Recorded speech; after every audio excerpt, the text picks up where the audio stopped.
Welcome back once again, Ashutosh Kumar from Muzaffarpur, Bihar. पिछले class में हम लोग ट्रांसपोर्टेशन के बारे में पढ़े थे। ट्रांसपोर्टेशन क्या होता है? Movement of the substance from one portion of the body of the living organism to the other portion on the basis of the requirement. Okay, तो उसमें मैंने प्लांट्स और एनिमल्स दोनों को एक ही साथ मिक्सअप कर दिया था। मैं बाद में जब खुद ही देखा तो खुद ही में थोड़ा बहुत कंफ्यूज हुआ कि यार बच्चों को समझ में आया होगा कि नहीं। आज फिर से हम लोग थोड़ा सा इसी कॉन्सेप्ट को दोबारा समझते हैं। इस कॉन्सेप्ट में हम लोग सिर्फ और सिर्फ क्या समझेंगे? ट्रांसपोर्टेशन इन एनिमल्स के कॉन्सेप्ट को समझेंगे। क्लियर है? चलिए, ट्रांसपोर्टेशन इन एनिमल्स के केस में जब समझेंगे तो हम लोग ऐसा करते हैं, सबसे पहले कुछ एक बेसिक कॉन्सेप्ट समझते हैं, जिसमें सबसे पहले हार्ट का टाइप, मतलब ट्रांसपोर्टेशन जो है स्पेशली सर्कुलेटरी सिस्टम के द्वारा परफॉर्म किया जाता है। ठीक है, और ये सर्कुलेटरी सिस्टम जो होता है 3 बेसिक कंपोनेंट से मिलकर के बनता है।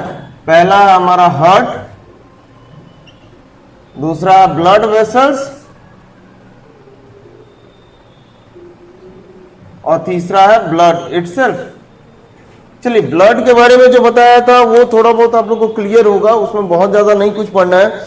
Red blood corpuscles, RBC, WBC, white blood corpuscles, उसके बाद प्लेटलेट्स, उसके बाद प्लाज्मा। तो वो जो बेसिक बताया था वो बेसिक था ही। ब्लड वेसल्स के बारे में भी थोड़ा बहुत बताया था। आर्टरीज होता है, वेन्स होता है और कैपिलरीज होता है। आर्टरीज जो होता है जनरली ऑक्सीजनेटेड ब्लड को लेके जाता है, कभी कभार वो डीऑक्सीजनेटेड ब्लड को भी लेकर के जाता है। और वेन्स का काम होता है डीऑक्सीजनेटेड ब्लड को लेके जाना, लेकिन in some cases it generally transport the oxygenated blood also. ठीक है, चलिए अब हम लोग समझते हैं हार्ट से संबंधित बातें और किस तरीके से ट्रांसपोर्टेशन ऑफ द मटेरियल होता है थ्रू आउट द बॉडी। चलिए, मैं हार्ट को एक स्क्वायर शेप से रिप्रेजेंट करता हूं।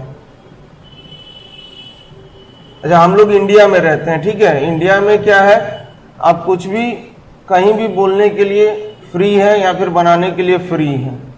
बस वो इंसिडेंट या फिर एक्टिविटी जो है अगेंस्ट द नेशन नहीं होना चाहिए, नहीं तो आपके अगेंस्ट में कार्रवाई होगी। ठीक है, तो हार्ट, ये बात मैं इसलिए बोला क्योंकि मैं हार्ट इस तरीके से बनाता हूं। अब आजकल के यूथ क्या करते हैं, वो हार्ट को कुछ इस तरीके से बनाते हैं।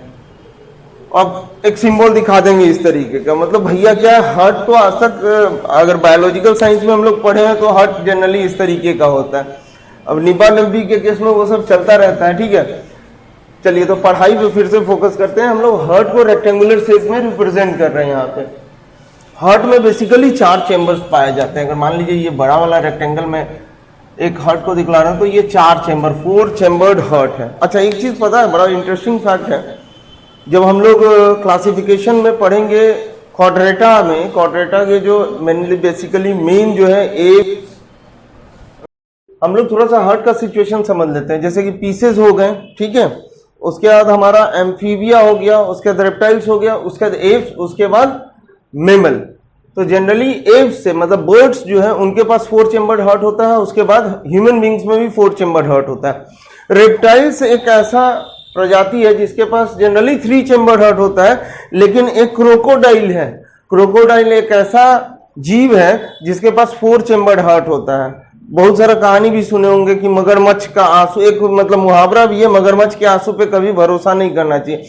उसके पीछे इसलिए ये कहानी है क्योंकि वो जो होता है वो 4 चेंबर्ड हार्ट है, मतलब जिसके पास खुद ही बनावट में डिफेक्शन है तो उसके आंसू पे और ज्यादा विश्वास नहीं करना चाहिए। वो किसी के साथ कुछ भी धोखाबाजी कर सकता है। ठीक है, तो इंसान भी बहुत सारे ऐसे होते हैं जो मगरमच्छ के आंसू निकालते हैं। खैर, अपने बेसिक पॉइंट पे आते हैं फिर से। अभिव्यक्ति की आजादी है तो मैंने हार्ट को एक स्क्वायर शेप में बना दिया। इसको दोनों चेंबर, 4 चेंबर्स को मैं 2 पार्टीशन में, एक लॉन्गिट्यूडनल और एक ट्रांसवर्स सेक्शन में डिवाइड कर दिया। अच्छा, ऊपर वाला का काम होगा सिर्फ और सिर्फ लेने का। पहले भी बताया, खाना लेंगे और निकालेंगे, तो ऊपर से जनरली आएगा और नीचे से बाहर निकलेगा। ठीक है, तो ये रिसीव करेगा ब्लड को और ये सेंड आउट करेगा, बाहर भेजेगा। ठीक है, चलिए, और ये हमारा राइट पोर्शन जो है वो सिर्फ और सिर्फ ऑक्सीजन रिच मटेरियल के साथ काम करेगा और ये वाला कार्बन डाइऑक्साइड रिच के साथ काम करेगा। अब ब्लड वेसल्स में मैंने आपको बताया था आर्टरीज के बारे में। इसका काम होता है जनरली ब्लड को बाहर लेके जाना, आउट फ्रॉम हार्ट। किस चीज को? तो ब्लड को, ठीक है। और वेन्स का काम होता है इन टू हार्ट। किस चीज को? ब्लड को। क्लियर है ये बात? फिर से हम लोग समझते हैं पूरे कॉन्सेप्ट को। हमारा हार्ट जो है वो 4 चेंबर का बना हुआ है। चारों चेंबर के बीच में जो हमारा राइट और लेफ्ट पोर्शन के बीच में पार्टीशन है उसको सेप्टम कहते हैं, सेप्टेशन है। और इसके बीच में किसी भी तरीके का गैप नहीं है या पैसेज नहीं है। जनरली ऊपर और नीचे वाले में क्या होता है, गैप अवेलेबल होता है, वो भाल्व के थ्रू रिप्रेजेंटेड होता है, जिसको हम लोग अट्रियोवेंट्रिकुलर वॉल्व कहते हैं, ठीक है।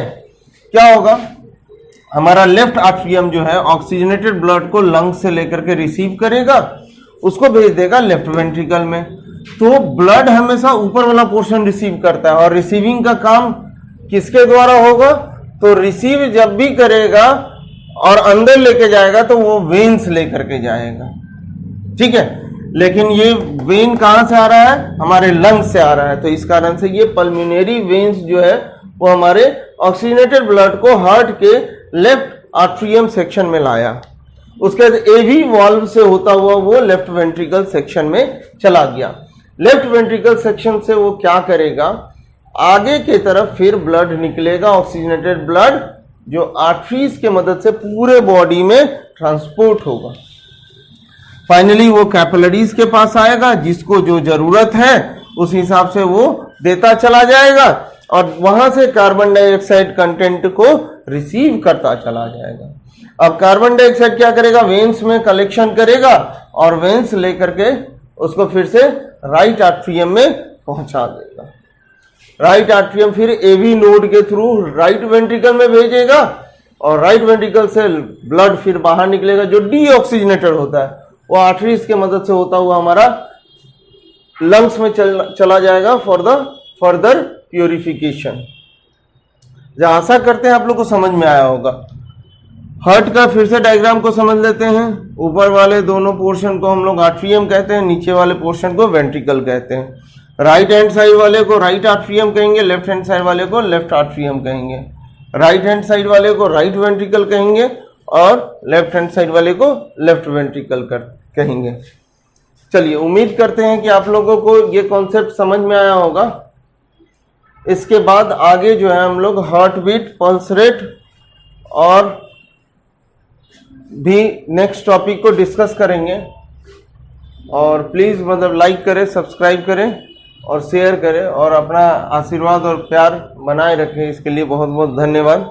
थैंक्स।